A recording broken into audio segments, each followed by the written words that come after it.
Salut à tous, bienvenue sur Direct Snap, j'espère que tout le monde va bien aujourd'hui. On se retrouve pour une nouvelle vidéo avec Marc Blatta. Il raconte toute l'histoire dans les détails. La réalité de l'histoire sort enfin au grand jour. Sorcellerie ou pas sorcellerie, agression sur l'artiste, détective privé, etc., etc. Toutes les preuves sont là. Les notes vocales, les SMS échangés, il balance toutes les preuves afin de prouver qui dit vrai dans cette histoire.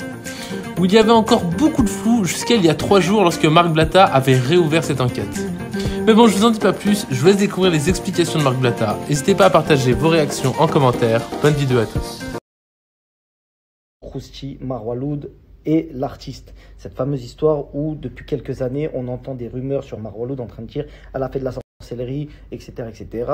Youssef, et qui est l'artiste qui ne dément pas et qui apparemment, vu qu'il dit rien, bah, il pense aussi que c'est ça. Il y a eu l'agression de l'artiste où tout le monde, y compris moi, ont pensé et on dit clairement ouais c'est Marwaloud, elle a envoyé une équipe à l'artiste, etc. Ce soir, vous avez la vérité.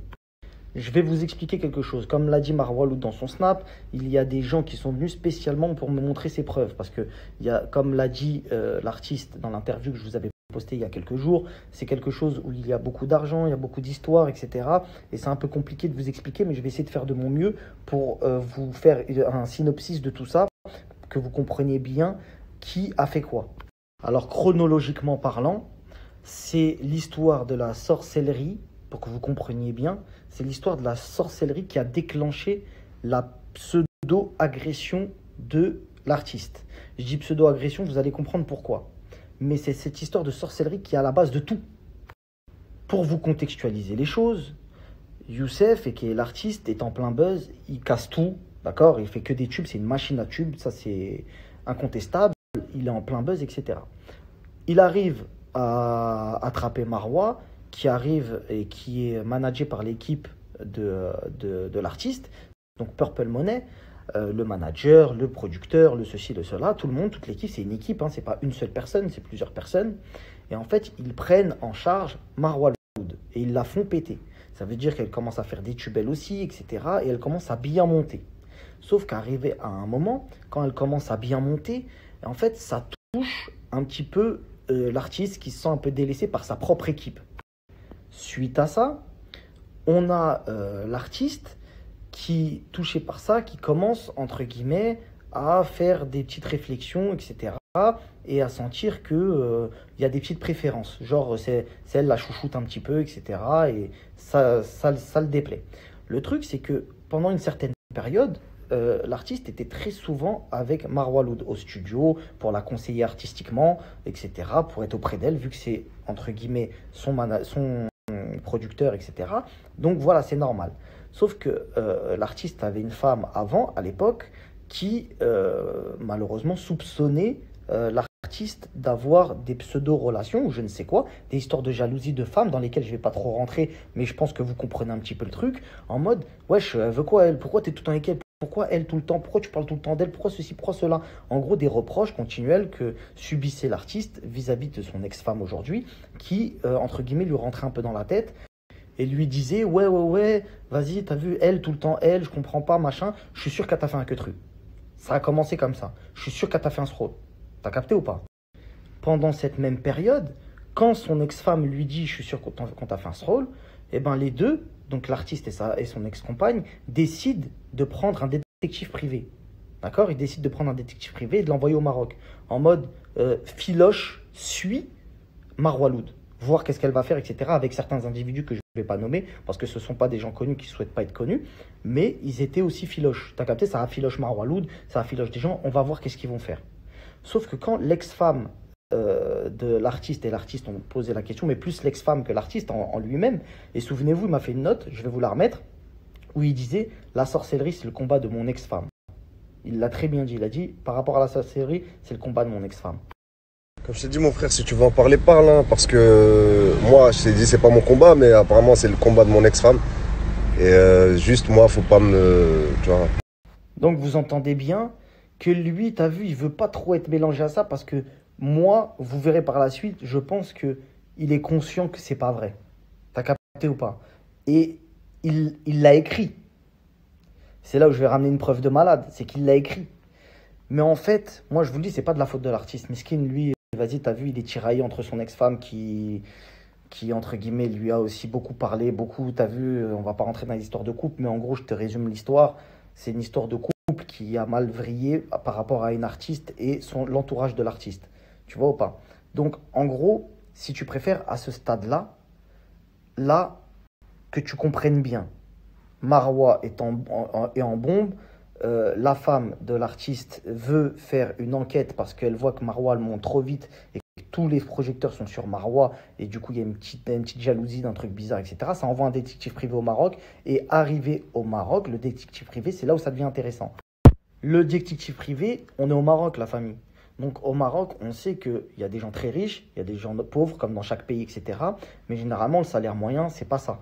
Et quand il y a la femme d'un artiste tel que l'artiste qui t'appelle et qui te dit vas-y, je te mets sur une enquête et je vais te payer, je vais bien te payer, ça sent l'oseille. T'as capté, le mec n'est pas au RSA. Tu vois ce que je veux dire? Donc, ouais, t'inquiète pas. Et en plus, t'as vu, pour des gens qui sont là-bas, quand tu leur dis ouais, je suis sûr qu'on lui a fait du rôle enquête dans ce sens-là, le mec, en fait, ce qui s'est passé, la réalité des choses, c'est que le mec, il a vu le travail était déjà mâché. Il a dit, ben, en gros, ce qui s'est passé, c'est qu'ils sont tombés sur un genre de brouteur qui leur a fait croire, voilà les trucs. Qui leur a dit, attends, je la suis, elle est là-bas derrière un arbre. Attends, je la suis, elle est là-bas derrière un truc. Attends, je la suis, il y a ça, il y a ça. Et son ex-femme, elle commençait à envoyer des mandats et des mandats et des mandats. Elle payait en fait. Elle payait parce que lui, il arrivait à la faire tenir en haleine. Tu vois ce que je veux dire? Le mec roule pas sur l'or. Donc il a commencé à lui demander des quichetas. Tu vois, vas-y, paye ça, paye ça, paye ça, paye ça. Et elle payait, miskina, parce qu'elle était persuadée que le mec ne mentait pas. Parce qu'elle, ça a appuyé ses idées. Donc le mec ne lui a jamais ramené de preuves. Et au bout d'un moment, quand elle a voulu arrêter de payer, parce qu'elle s'est dit, ouais, tu me dis qu'elle fait de la sorcellerie, mais en fait, elle est où la vraie preuve? Il a commencé à ramener les fameuses notes vocales du sorcier soi-disant, qui doit être un plombier, un mec qui répare des moteurs de Renault 19, qui est venu, qui a dit, ouais, je suis sorcier, il y a 2 meufs qui sont venues, etc. Il n'y a aucune note de Marwa, il n'y a aucun truc, etc. Et pour l'instant, à ce stade-là, eux, l'artiste et son ex-femme, sont persuadés que Marwa fait de la sorcellerie. Et ce qui va déclencher au sein de Purple Money une ambiance très bizarre. Donc, eux, ils se disent dans leur tête, eux, ils m'ont fait de la sorcellerie. Il n'y a pas que Marwa dans l'histoire, hein, il y a d'autres personnes. Et vous allez comprendre. Donc, lui, il se dit quoi? Ah, Marwa et telle personne, ils me font de la sorcellerie. Ah ouais, c'est comme ça et tout. Ah ouais, mais ils disent pas aux concernés. Tu vois, eux, ils ont envoyé leur enquêteur, Mytho, qui leur a pris des thunes. Et eux, ils se disent dans leur tête, on n'a pas de preuves, mais on les a pétés. Et avec la note vocale du fameux sorcier, etc., ils sont persuadés que Marwa et un autre individu leur ont fait de la sorcellerie. Sauf que ce qui se passe, c'est que l'artiste, à un moment, et c'est là où le truc va vraiment, vous allez comprendre, parce que c'est lui qui a écrit, donc il y a des preuves, c'est là où en fait l'artiste se dit, eh vas-y, t'as vu, je veux m'écarter de ces gens-là. Donc, à un moment donné, il va mal parler à un mec de son équipe. Je vous mets tout de suite la capture écran de ce que l'artiste a dit à son soi-disant pote qu'il soupçonnait de sorcellerie et que le mec ne savait pas, tu vois, et il lui a mal parlé. Regardez l'échange qu'il y a eu entre les deux.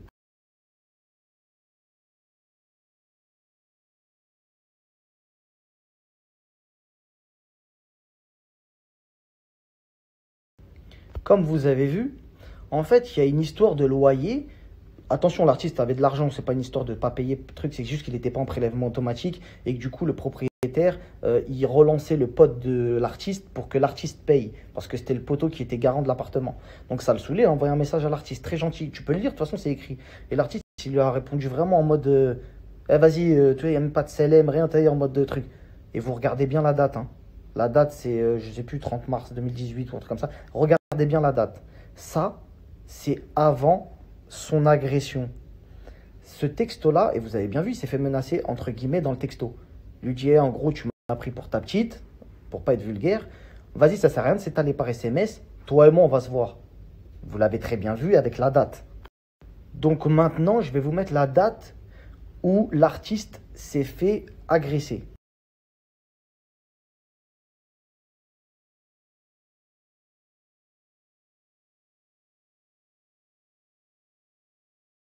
C'est ni plus ni moins que la personne que vous venez de voir par SMS qui est partie avec 4 personnes. Ils sont arrivés en voiture. L'artiste était lui aussi avec 3 amis. Donc 3 amis plus l'artiste, ça fait 4. Et ce sont des gens qui se connaissent. C'est pas une équipe contre une autre. Non, non, non, non, non. C'est des gens du même label. C'est la même équipe en fait, tout ça. Quand l'artiste avait des problèmes, il appelait ces gens-là. Je sais pas si tu captes. C'est tous la même équipe. Et quand les 4 sont arrivés, ils sont pas venus pour mêler l'artiste. Ils sont venus parce que l'autre, il l'avait entre guillemets menacé. Il y avait le garde du corps de l'artiste, il y avait des gens, témoins, etc. La personne concernée qui s'est fait mal parler par l'artiste, après l'artiste, il a fait ce qu'il avait à faire. Et voilà, on connaît la suite. Agression, entre guillemets. Et tout le monde est parti chez soi, chez lui, tout le monde est rentré chez lui. Et fin de l'histoire. Donc, il n'y a pas 40 000 personnes qui l'ont tapé. C'est une personne qui s'est battue avec lui, qui a fait ce qu'il avait à faire par rapport à des menaces antérieures, parce que Youssef avait mal parlé. Et vous pouvez me dire, ah ouais, putain, j'aimerais trop, mais ça, j'ai l'impression que c'est faux. Bah, moi aussi, c'est ce que je me suis dit, sauf que j'ai vu les échanges de messages.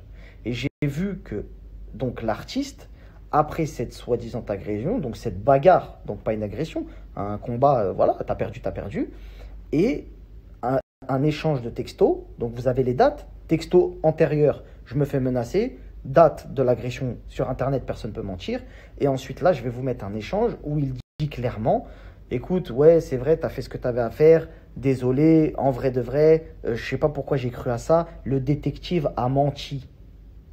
Écoutez la dinguerie, la famille. Le détective a raconté que du mytho, mais le mal est fait, c'est trop tard. Je vous mets tout de suite l'échange.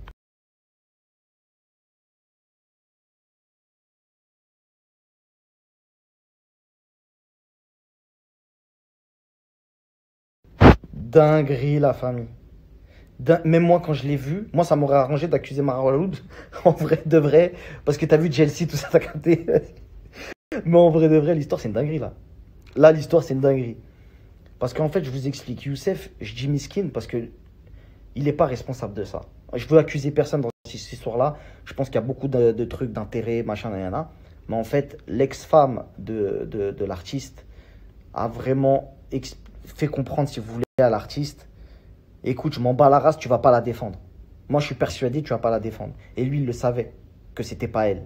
Personne, Marwa Loud, elle a envoyé 0 équipe. Et Marwa Loud, son tort, c'est de ne pas avoir parlé pour protéger l'artiste, indirectement. Même si c'est plus son poteau. Elle l'a protégé. Je ne vais pas commencer à dire l'artiste, il se fait pisser dans le Vaussaire par quelqu'un parce qu'il croit que c'est moi, je lui ai envoyé une équipe. Alors qu'il le sait très bien, il a mal parlé à un mec, c'est un mec de notre équipe, il s'est fait masser, fin de l'histoire.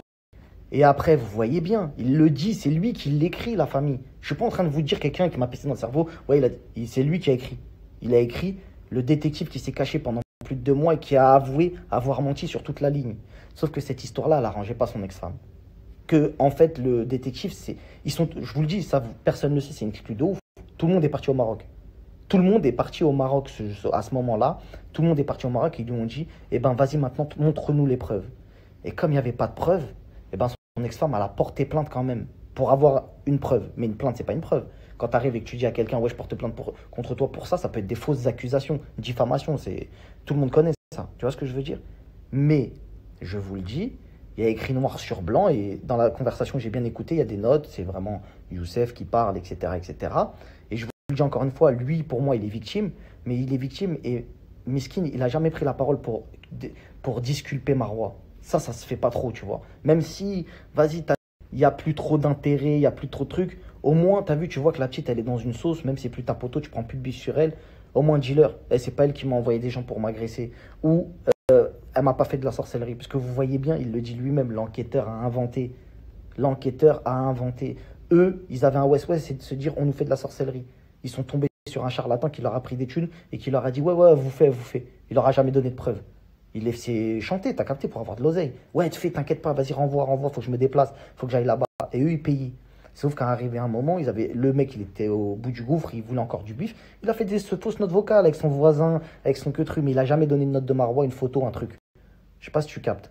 Donc, arrivé à là, quand ils se sont battus, quand du moins il s'est fait frapper, c'est là où tout est sorti.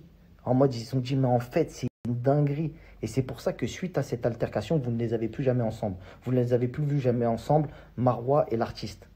Parce que indirectement, l'artiste et son ex-femme avaient accusé Marwa et son équipe de sorcellerie contre lui et son ex-femme. T'as capté ou pas l'ambiance? Donc du coup, ils ont dit, écoutez, vous êtes des oufs, Nous, on vous a jamais fait de la sorcellerie, arrêtez de partir dans votre délire.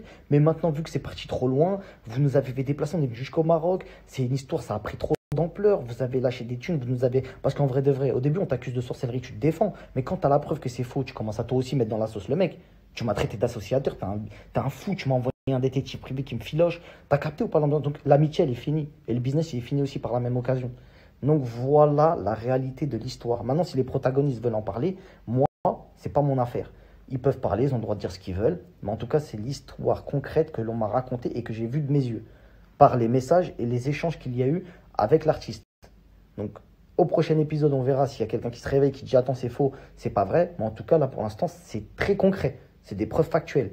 À défaut de ne pas avoir de photos de Marwa en train de faire de la sorcellerie, à défaut de ne pas avoir des photos comme ça, on a quand même des écrits de l'artiste qui dit bien, le détective nous a menti, qui dit bien t'es venu, t'as défendu ton honneur parce que je t'ai accusé de sorcellerie alors que c'est pas vrai, tu m'as rien fait et c'est pour ça que t'es venu, je t'ai mal parlé, je t'ai accusé, nanana. C'est une dinguerie la famille. Donc vous avez toutes les notes, vous avez tous les écrits, pardon, vous avez les dates, tout corrobore, c'est carré. Ciao, ciao.